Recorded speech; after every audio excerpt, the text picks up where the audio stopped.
சாயங்காலமா பெய்ய ஆரம்பிச்ச மழை விடவே இல்லை. ராத்திரி பூரா மழை பெஞ்சுக்கிட்டே இருந்தது. சோனா குருவி ராத்திரி தூங்காம கொச்ச மழைய சோகத்தோட பார்த்துக்கிட்டு இருந்தது. ஏன்னா நேற்று ராத்திரி சாப்பிட எதுவும் இல்லாதால அது பொண்ணு பியூட்டி பசியோட தூங்கிக்கிட்டு இருந்தது. நாளைக்கு காலையிலையாவது ஏதாவது உணவு தேடி பியூட்டியில கொடுக்கலான்னு பார்த்தா இப்படி மழை பெய்ய ஆரம்பிச்சிடுச்சு. சோனா குருவி இப்படி யோசிச்சுக்கிட்டு இருக்க இப்ப பொழுது விடிஞ்சிருச்சு.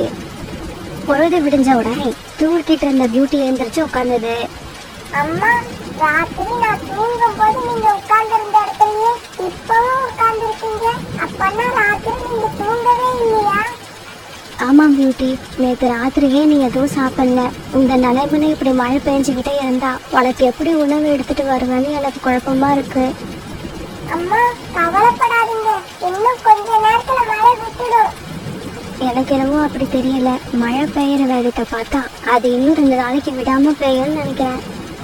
இந்த சமயத்துல சோனா குருவி வீட்டுக்காரங்க யாரோ தட்ட சத்தம் கேட்டது. சோனா, சோனா, சீக்கிரம் கதவை தர. கோரிக்காகத்தோட சத்தம் கேட்ட உடனே சோனா குருவி கதவை திறந்துக்கிட்டு வெளியே வந்தது. சோனா, நாங்க 2 பேரும் உணவு தேடி வெளியில போறோம், நீயும் எங்க கூட வரியா? கோரி இப்படி கேட்ட உடனே சோனா குருவிக்கு ரொம்ப சந்தோஷமா ஆயிடுச்சு. கோரி அக்கா, இப்படி மழை பெஞ்சுக்கிட்டு இருந்த சமயத்துல எப்படி தனியா போறதுன்னு யோசிச்சுக்கிட்டு இருந்தேன். நல்ல வேலை நீங்க 2 பேரும் வந்தீங்க. ஆமா சோனா, இப்படி மழை பெய்யுற காலத்துல தனியா உணவு தேட போறது ரொம்ப தப்பு. இப்படி நம்ம கூட்டமா போனாதான் ஒருத்தருக்கு ஆபத்து வந்தாலும் கூட வந்தவங்க உங்களுக்கு உதவி செய்வாங்க. பிறகு தன்னுடைய வீட்டுல இருந்த ஜன்னல் வழியா பியூட்டிய பார்த்த சோனா குருவி இப்படி சொல்லுச்சு. பியூட்டி, நான் கோரி ஆண்டி கூட உணவு தேட போறேன். நீ கதவை தாப்பால் போட்டுக்கிட்டு உள்ளே இரு. பிறகு சோனா குருவி காலுக்காகவும் கோரிக்காகவும் உணவு தேட பறந்து போனாங்க. மழை ரொம்ப வேகமா பெஞ்சுக்கிட்டு இருந்ததால இவங்களால வேகமா பறந்து போக முடியல. அதனால இவங்க 3 பேரும் நிதானமா பறந்து போய்கிட்டு இருந்தாங்க. இப்படி பறந்து போன இவங்க இப்போ ஒரு அடர்த்தியான காட்டுக்குள்ள வந்துட்டாங்க. இப்படி ரொம்ப தூரம் பறந்து வந்த இவங்க ஓய்வு எடுக்கிறதுக்காக ஒரு மாமரத்து கிளையில வந்து உட்கார்ந்தாங்க. அந்த மாமரத்துல உட்கார்ந்த உடனே சோனா குருவி கிளைகளுக்குள்ள மறைஞ்சிருந்த ஒரு மாம்பழத்தை பார்த்துருச்சு. உடனே சோனா குருவி அந்த மாம்பழத்தை பறிச்சு எடுத்துக்கிச்சு. கௌரி அக்கா, என்னோட குழந்தைக்கு உணவு கிடைச்சிருச்சு. இன்னும் சீக்கிரமாவே உங்களுக்கும் உணவு கிடைச்சிரும்னு நினைக்கிறேன். அது எப்படி? இந்த மாம்பழம் எங்களோடது. அந்த பழத்தை எங்ககிட்ட கொடு. காணண்ணா, இந்த பழத்தை முதல்ல நான் தான் பார்த்தேன். இந்த மரத்துல இருந்து இதை பறிச்சதும் நான் தான். சோனா, நாங்க உன்னோட வீட்டுக்கு வந்து உன்னை அழைச்சிக்கிட்டு வந்ததாலதான் நீ இந்த பழத்தை பார்த்த. ஒருவேளை நீ தனியா வந்திருந்தா இந்த பழத்தை பார்த்தே இருக்க மாட்ட. அதனால இந்த பழம் எங்களுக்கு தான் சொந்தம். அதை எங்க கிட்ட கொடுத்துடு. கௌரி அக்கா, சொன்னா கேளுங்க. பியூட்டி நேற்று ராத்திரில இருந்து பட்டினியா இருக்கா. இதை நான் அவளுக்காக தான் எடுத்துட்டு போறேன். காலுஜி, சோனா குருவி கிட்ட நம்ம வாயால கேட்டா கொடுக்காது, இடுங்கி எடுத்துக்கிட்டாதான் உண்டு. இப்படி சொன்ன கோரிக்காக அந்த மாம்பழத்தை தான் பக்கம் இழுத்துக்குச்சு. கோரி, மாம்பழம் நம்ம கிட்ட வந்ததுக்கு அப்புறம் நமக்கு இங்க என்ன வேலை? சீக்கிரம் கிளம்பு, நாம வீட்டுக்கு போகலாம். காலன்னா கோரி அக்கா, மாம்பழத்தை என்கிட்ட இருந்து நீங்க எடுத்துக்கிட்டீங்க. பரவாயில்ல, அதை நீங்களே வச்சுக்கோங்க. எனக்கு வேற ஏதாவது உணவு கிடைக்கிற வரைக்குமாவது என் கூட இருங்க. மாம்பழம் கிடைச்சதுக்கு அப்புறம் உன் பின்னால சுத்திக்கிட்டு இருக்க நாங்க ஒன்னும் முட்டாள் இல்ல. இப்படி சொன்ன காலங்கள் பிறகு சோனா குருவியை தனியா விட்டுட்டு அவங்க இருந்து பறந்து போயிட்டாங்க. கொஞ்ச நேரம் போனதுக்கு அப்புறம் ஒரு இடத்துல உட்கார்ந்த காலங்கள் 2 பேரும் அந்த மாம்பழத்தை நிம்மதியா சாப்பிட ஆரம்பிச்சாங்க. அதே சமயம் சோனா குருவி இங்க தனியா உட்கார்ந்து அழுதுகிட்டு இருந்தது. இந்த காலங்கள் 2 பேரும் எனக்கு உணவு கிடைக்கிற வரைக்கும் என் கூட இருந்திருக்கலாம். இப்படி இவங்க என்னை தனியா விட்டு போவாங்கன்னு தெரிஞ்சிருந்தா இந்த மழையில நான் இவங்க கூட வந்திருக்கவே மாட்டேன். சோனா குருவி இப்படி தனியா உட்காந்து அழுதுகிட்டு இருக்காது ஒரு வீட்டுல இருந்த வயதான காவை ஒண்ணு பாத்துக்கிட்டே இருந்தது. இந்த குருவியை பார்த்தா பாவமா இருக்கு. இப்படி பெய்யுற மழையில எதனால இப்படி தனியா உட்கார்ந்து அழுதுகிட்டு இருக்கு? இதுக்கு நாம ஏதாவது உதவி செஞ்சாகணும். இப்படி நினைச்ச அந்த வயதான காகம் பிறகு சோனா குருவியை பார்த்து குரல் கொடுக்க ஆரம்பிச்சது. குருவி குருவி, ஏன் இப்படி மழையில நனைஞ்சுக்கிட்டு இருக்க? என்னோட வீட்டுக்கு வா, மழை விட்டதுக்கு அப்புறம் உன்னோட வீட்டுக்கு போகலாம். இந்த சத்தத்தை கேட்ட சோனா குருவி இப்படியும் அப்படியும் பார்த்தது. பிறகு அந்த வீட்டுல இருந்துதான் சத்தம் வருதுன்னு தெரிஞ்சுக்கிட்ட சோனா குருவி அந்த வீட்டை நோக்கி பறக்க ஆரம்பிச்சது. அந்த காகத்தோட வீட்டுக்கு போன சோனா குருவி நடந்தது எல்லாத்தையும் அந்த காகத்துக்கிட்ட அழுதுகிட்டே சொன்னுச்சு. அந்த காகம் மேல நம்பிக்கை வச்சுதான் அவங்க கூட வந்தேன். இப்படி பாதியிலே விட்டுட்டு போவாங்கன்னு நினைக்கவே இல்லை. குருவி, அந்த காகங்கள் செஞ்ச தவறுக்கு அவங்க கண்டிப்பா தண்டனை அனுபவிப்பாங்க. ஆமா, உன்கிட்ட கொடை இல்லையா? இல்லம்மா, என்கிட்ட கொடை இல்லை. கொடை இருந்திருந்தா நான் இந்த காகங்கள் கூட வராம தனியா வந்திருப்பேன். பிறகு அந்த வயதான காகம் தாங்கிட்ட இருந்த ஒரு பழைய கொடை, அப்புறம் ஒரு சின்ன மண் சட்டி, இது ரெண்டையும் சோனா குருவி கிட்ட கொடுத்தது. குருவி, இந்த மண் சட்டி சாதாரண மண் சட்டி இல்ல. இந்த மண் சட்டியால இந்த காட்டுல உள்ள எல்லா பறவைகளோட பசியையும் போக்க முடியும். நீங்க என்னம்மா சொல்றீங்க? இப்ப இந்த மண் சட்டி உங்களுக்கு தேவையான உணவு கொடுக்குமா? ஆமா ஆமா, உனக்கு தேவையான உணவு மட்டும் இல்ல, ஒன்ன மாதிரி கஷ்டப்படுற மற்ற பறவைகளுக்கு தேவையான உணவையும் இந்த மண் சட்டியால கொடுக்க முடியும். பிறகு சோனா குருவி அந்த வயதான காகம் கொடுத்த கொடை, மண் சட்டி ரெண்டையும் எடுத்துக்கிட்டு தன்னோட வீட்டை நோக்கி பறந்து போச்சு. அம்மா, இந்த கொடை ஏது? உங்களுக்கு யார் கொடுத்தது? பியூட்டி, அந்த காகங்கள் 2 பேரும் என்னை ஏமாத்திட்டாங்க. என்னை வழியிலேயே விட்டுட்டு எனக்கு கிடைச்ச மாம்பழத்தை எடுத்துக்கிட்டு அவங்க வீட்டுக்கு போயிட்டாங்க. பிறகு நான் தனியா உட்காந்து அழுதுகிட்டு இருந்தேன். என்னை பார்த்து இறக்கப்பட்ட ஒரு வயதான காகம் இந்த கொடையை எனக்கு கொடுத்து உதவி பண்ணினாங்க. அவங்க கொடையை மட்டும் கொடுக்கல, இந்த மந்திர மண் சட்டியையும் எனக்கு கொடுத்தாங்க. என்னது மந்திர மண் சட்டியா? இது மந்திரத்தால நமக்கு என்ன கொடுக்கும்? இந்த சட்டியால நமக்கு தேவையான உணவை கொடுக்க முடியும். மந்திர மண் சட்டியே, எங்களுக்கு தேவையான உணவை கொடு. சோனா குருவி இப்படி கேட்ட உடனே அந்த சட்டியில இருந்து அவங்களுக்கு தேவையான உணவு பழங்களும் வந்தது. பிறகு சோனா குருவியும் பியூட்டியும் தங்களோட வயிறு நிறைய உணவை சாப்பிட்டாங்க. என்னங்க, எனக்கு ரொம்ப பசிக்குது. ஆனா நம்ம வீட்ல சாப்பிட எதுவுமே இல்ல. ராணி, கொஞ்ச நேரம் போறதுக்கு நான் சோனா குருவி வீட்டுக்கு போய் சாப்பிட ஏதாவது இருந்தா வாங்கிக்கிட்டு வரேன். இப்படி சொல்லிட்டு புறா வீட்டை விட்டு வெளியில வந்த சமயத்துல பியூட்டி ஒரு கூட நிறைய பழங்களை எடுத்துக்கிட்டு அங்க வந்தது. புறா அங்கிள், இந்த பழங்களை அம்மா உங்ககிட்ட குடுத்துட்டு வர சொன்னாங்க. ஒரு கூட நிறைய பழங்களை பார்த்த புறா ரொம்பவும் சந்தோஷமாயிடுச்சு. இந்த தானியங்கள் எனக்கு வேண்டாம். நீங்க மட்டும் மாம்பழம் சாப்பிடுவீங்க, ஆனா எனக்கு மட்டும் தானியங்களை எடுத்துக்கிட்டு வருவீங்க. டேய் ஜக்கு, சொன்னா கேளுடா. அந்த மாம்பழம் நாங்க சோனா குருவி கிட்ட இருந்து ஏமாத்தி வாங்கினது. அதை சாப்பிட்டுட்டு உனக்காக பழங்களை தேடி ரொம்ப தூரம் அலைஞ்சு பார்த்தோம். பழங்கள் எங்கேயுமே கிடைக்கல, இந்த தானியங்கள் தான் கிடைச்சது. அதெல்லாம் எனக்கு தெரியாது. எனக்கு இப்ப சாப்பிட பழங்கள் தான் வேணும். டேய் ஜக்கு, ஒண்ணு பண்ணு. சோனா மறுபடியும் எப்படியாவது பழங்களை தேடி எடுத்துக்கிட்டு தான் வீட்டுக்கு போயிருக்கோம். நீ நேரா சோனா குருவி வீட்டுக்கு போய் சாப்பிட ஏதாவது இருந்தா கொடுங்கன்னு கேளு. பிறகு ஜக்கு சோனா குருவி வீட்டை நோக்கி பறந்து போனான். சோனா ஆண்டி, சோனா ஆண்டி, சீக்கிரம் கதவு திறங்க. நான் தான் ஜக்கு வந்திருக்கேன். ஜக்குவோட குரலை கேட்ட சோனா குருவி கதவை திறந்துக்கிட்டு வெளியே வந்தது. ஜக்கு, நீ எப்படியும் இங்க வருவான்னு எனக்கு தெரியும். ஏன் வெளியிலே நிக்கிற? வீட்டுக்குள்ள வா. பிறகு ஜக்கு வீட்டுக்குள்ள போனதும் அவனுக்கு சாப்பிட சோனா குருவி பழங்களை கொடுத்தது. அந்த பழங்களை வயிறு நிறைய சாப்பிட்டு முடிச்ச ஜக்கு பிறகு தன்னோட வீட்டுக்கு பறந்து போனான். மழை பெய்ய ஆரம்பிச்சு 4 நாள் ஆயிடுச்சு. இன்னும் மழை விடவே இல்லை. காங்கள் 2 பேரும் உணவு கிடைக்காம ரொம்ப கஷ்டப்பட்டாங்க. ஆனா ஜக்கு மட்டும் நேரத்துக்கு சோனா குருவி வீட்டுக்கு வந்து பழங்களை சாப்பிட்டுட்டு போனான். இதை கவனிச்ச காலுக்காகவும் கோரிக்காகவும் ஒரு நாள் ஜக்கு கிட்ட எப்படி சொன்னாங்க. டேய் ஜக்கு, இன்னைக்கு உனக்கு சோனா கொடுக்கற பழங்களை அங்க சாப்பிடாம வீட்டுக்கு எடுத்துக்கிட்டு வாடா. நானும் அப்பாவும் 2 நாளா பட்டினி கிடக்குறோம்.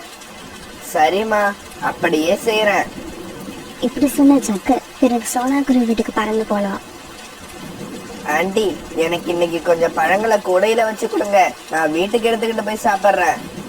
ஜக்கு, நீ கேட்ட மாதிரியே நான் உனக்கு கூடையில வச்சு கொடுக்குறேன். ஆனா நீ இதை வீட்டுக்கு எடுத்துட்டு போனா கூட உன்னால மட்டும்தான் சாப்பிட முடியும். உன்னோட அம்மா அப்பாவால இதை சாப்பிட முடியாது. ஏன் ஆண்டி அப்படி சொல்றீங்க? இந்த பழங்களை நல்ல மனசு உள்ளவங்களால மட்டும்தான் சாப்பிட முடியும். சுயநலம் உள்ளவங்களால சாப்பிட முடியாது. பிறகு அந்த பழத்தை எடுத்துக்கிட்டு ஜக்கு தன்னோட வீட்டுக்கு பறந்து போனான்.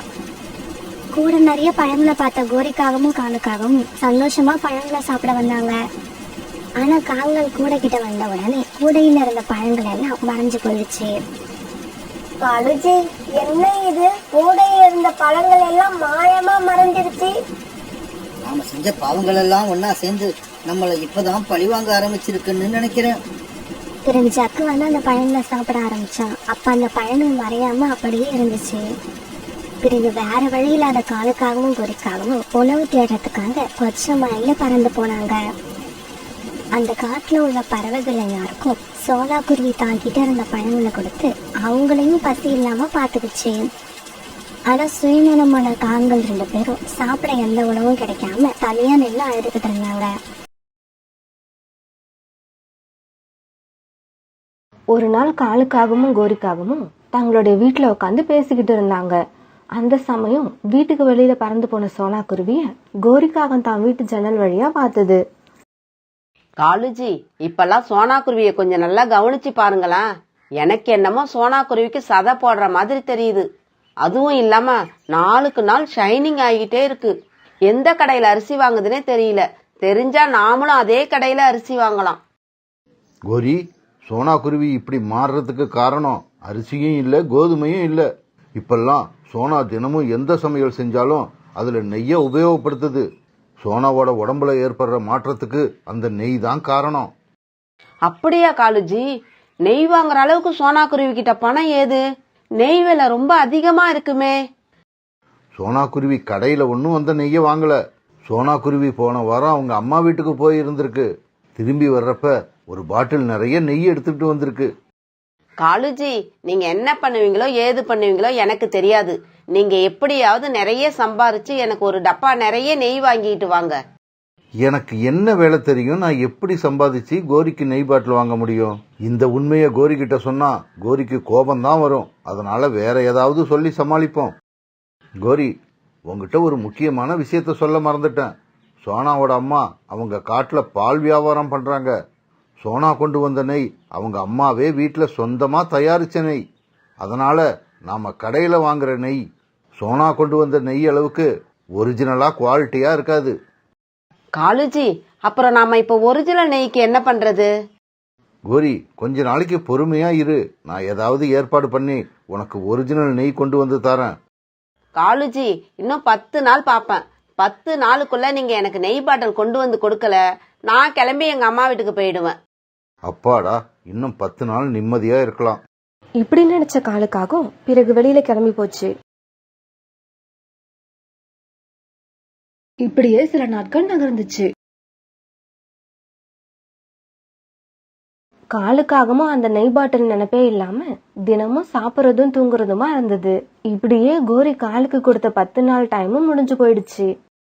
காலுஜி, நீங்க நெய் பாட்டில் கொண்டு வராப்பல இல்ல. இதுக்கப்புறம் நானும் இந்த வீட்டுல இருக்க போறதும் இல்ல. கோரி, ஏன் அவசரப்படுற? இன்னைக்கு தானே 10வது நாள். இன்னைக்கு ராத்திரி வரைக்கும் எனக்கு டைம் இருக்கு. காலுஜி, 9 நாள் உங்களால நெய் பாட்டில் கொண்டு வர முடியல. இன்னைக்கு ஒரு நாள் எப்படி கொண்டு வருவீங்க? கோரி, பொறுத்திருந்து பார் நான் என்ன பண்ண போறேன்னு. இப்படி சொன்ன காலும் பிறகு வீட்டை விட்டு கிளம்பி போச்சு. இப்படி வீட்டை விட்டு கிளம்பி வந்த காலுக்காகவும் மனிதர்களோட குடியிருப்பு பகுதிக்குள்ள நுழைஞ்சது. திறந்திருந்த ஒரு வீட்டுக்குள்ள போய் பார்த்தது. அந்த வீட்டுக்குள்ள போய் ஒவ்வொரு ரூம்ல பார்த்தாலும் எங்கேயுமே நெய் பாட்டில் இல்ல. அடடா, நம்ம சரியான ஏழை வீட்டுக்குள்ள வந்துட்டோம்னு நினைக்கிறேன். இந்த வீட்டுல சாப்பிட சாப்பாடே இல்ல. பிறகு எப்படி நெய் இருக்கும்?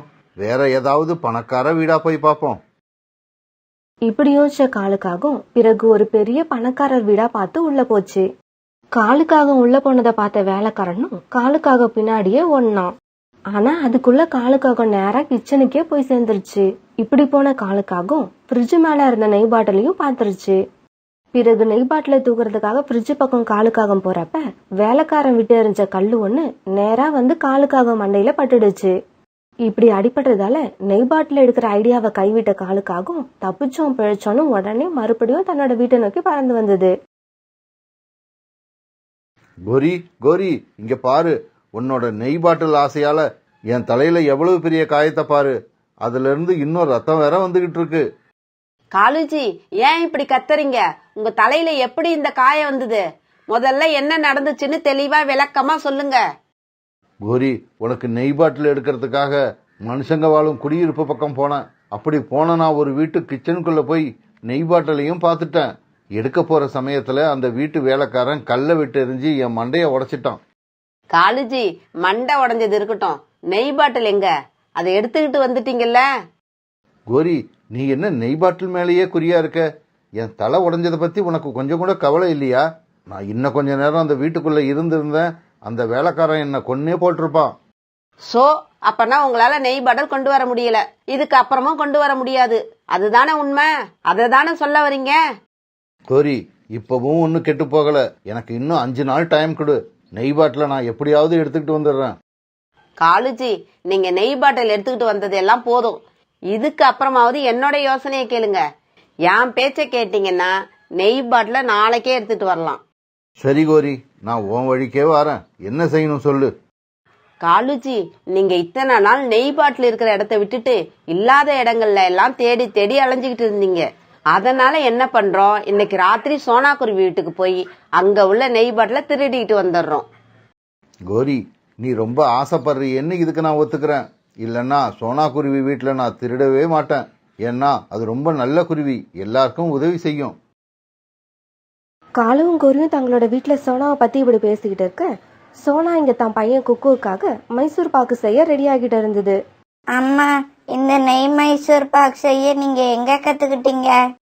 குக்கு, அம்மா வேற எங்க இருந்து கத்துப்பேன்? எல்லா வேலையையும் பாட்டிக்கிட்ட இருந்து கத்துக்கிட்ட மாதிரி இந்த வேலையையும் உன்னோட பாட்டிக்கிட்ட இருந்து தான் கத்துக்கிட்டேன். ஒவ்வொரு தீபாவளிக்கும் உங்க பாட்டி மத்த பலகாரங்களை எல்லாம் செய்யறாங்களோ இல்லையோ, முறுக்கும் இந்த நெய் மைசூர் பாக்கும் கண்டிப்பா செஞ்சிருவாங்க. சோனா குருவி தான் பையன் குக்கு கிட்ட தன்னோட அம்மாவை பத்தி இப்படி பேசிக்கிட்டு இருக்க சமயத்துல புறா அங்க வந்தது. சோனா, உங்க வீட்ல ஒரு நல்ல வாசம் வருதே, என்ன செஞ்சுக்கிட்டு இருக்கீங்க? எனக்கும் தான் கொஞ்சம் கூட. புறாண்ணா, போன வாரம் எங்க அம்மா வீட்டுக்கு போயிருந்தப்ப அங்க இருந்து ஒரு நெய் பாட்டில எடுத்துக்கிட்டு வந்தேன். இப்ப அதை வச்சு குக்குவுக்கு கொஞ்சம் நெய் மைசூர் பாக்கு பண்ணலான்னு நினைச்சுக்கிட்டு இருக்கேன். மைசூர் பாக்கு செஞ்சு முடிச்ச உடனே கண்டிப்பா உங்களுக்கும் கொடுப்பேன். சரி சோனா, எனக்கு மறக்காம கொடுத்துடு. அப்புறம் ஒரிஜினல் நெய்யோட டேஸ்ட் எப்படி இருக்கும்னே எனக்கு மறந்து போயிடுச்சு. ஏன்னா நான் நெய் சாப்பிட்டு அவ்வளவு நாள் ஆகுது. இதுக்கு ஏன் புறாண்ணா இவ்ளோ கஷ்டப்படுறீங்க? நான் உங்களுக்கு கொஞ்சமா நெய் தரேன், நீங்க வீட்டுக்கு எடுத்துட்டு போய் சாப்பிட்டு பாருங்க.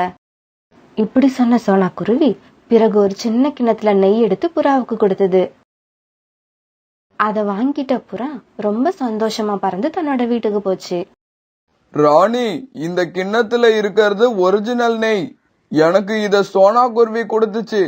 இன்னைக்கு இந்த நெய்ய வச்சு நெய் சோறு செஞ்சு வை. நம்ம 3 பேரும் வயிறு நிறைய சாப்பிடலாம்.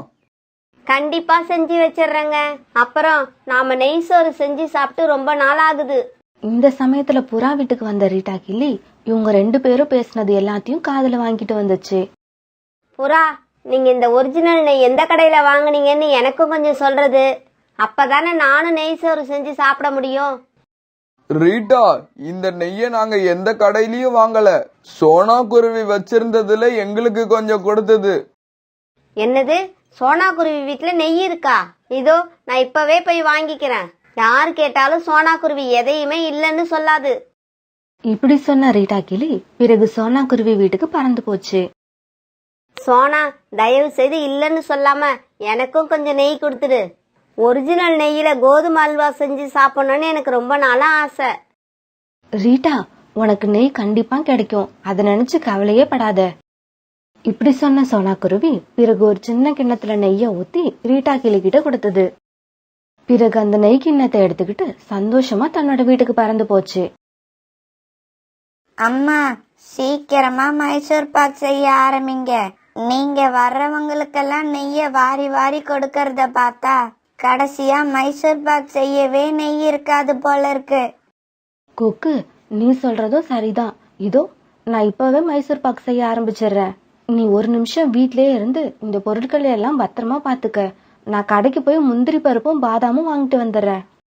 இப்படி சொன்ன சோனா குருவி பிறகு மல்லிகை கடைக்கு பறந்து போச்சு. சோனா குருவி மல்லிகை கடைக்கு போனப்ப அங்க ஏற்கனவே கோரிக்காக கடையில இருந்தது. பாபா புரா அண்ணா, 1/4 கிலோ முந்திரி பருப்பும் 1/4 கிலோ பாதாம் பருப்பும் தாங்க. என்ன சோனா, முந்திரி பருப்பு பாதாம் பருப்பு எல்லாம் வாங்கிட்டு போற? என்னதான் செய்யற வீட்ல? எனக்கு கொஞ்சம் சொல்ல. அதுவா கோரி அக்கா, என் பையன் மைசூர் பாக்கு வேணும்னு ரொம்ப நாளா கேட்டுக்கிட்டு இருந்தான். அதான் இன்னைக்கு அவனுக்கு செஞ்சு கொடுக்க போறேன். அப்படியா சோனா, நான் காலுக்கு கொஞ்சம் கிச்சடி செஞ்சு கொடுக்க போறேன். பிறகு கோரிக்காகவும் சோனா குருவியும் தங்களோட வீடுகளுக்கு பறந்து போனாங்க.